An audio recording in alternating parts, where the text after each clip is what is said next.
La Bible quotidien. Une série de réflexions quotidiennes centrées sur la parole de Dieu. Que ce livre de la loi ne s'éloigne point de ta bouche. Médite-le jour et nuit pour agir fidèlement selon tout ce qui y est écrit. Car c'est alors que tu auras du succès dans tes entreprises. C'est alors que tu réussiras. Josué chapitre 1, verset 8.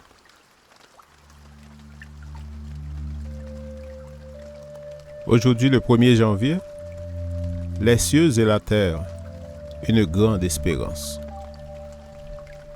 Au commencement, Dieu créa les cieux et la terre. Genèse 1, verset 1. On cite en général ce tout premier verset du livre de la Genèse pour affirmer la grande vérité que le genre humain, son environnement immédiat et tout ce qui existe au-delà de cet environnement, tout, absolument tout, a été créé par Dieu.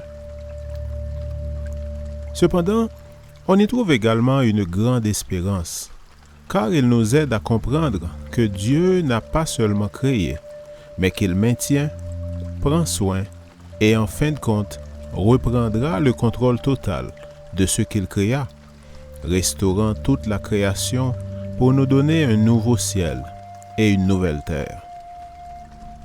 Puis je vis un nouveau ciel et une nouvelle terre, car le premier ciel et la première terre avaient disparu, et la mer n'était plus. Apocalypse chapitre 21, verset 1. L'existence indiscutable aujourd'hui d'un ciel et d'une terre renforce l'espérance et affermit la confiance que ce que Dieu a promis aux rachetés, un nouveau ciel et une nouvelle terre, il le leur donnera. Les paroles de la Genèse devraient nous conduire à considérer le passé et bien plus à regarder vers l'avenir, car la promesse est certaine. Le Créateur des cieux et de la terre renouvellera tout pour nous. La nouvelle terre et le nouveau ciel ne seront pas inaccessibles aux rachetés. Ce sera un endroit idéal où, dans une paix parfaite, nous pourrons savourer les bienfaits éternels de notre Père céleste. Ces mots d'espoir nous aident à vivre le quotidien dans l'assurance que le Seigneur est avec nous à chaque instant. La présence de Dieu sera assurée selon les principes de son royaume. C'est pourquoi nous devrions lui demander de nous aider à suivre ces principes dès à présent. La curiosité des hommes les a poussés à chercher l'arbre de la connaissance. Souvent, ils croient en récolter les meilleurs fruits. Mais en réalité, comme ce fut le cas de Salomon, ils découvrent que tout est vanité des vanités, comparé à la science de la véritable piété qui leur ouvrira les portes de la cité de Dieu.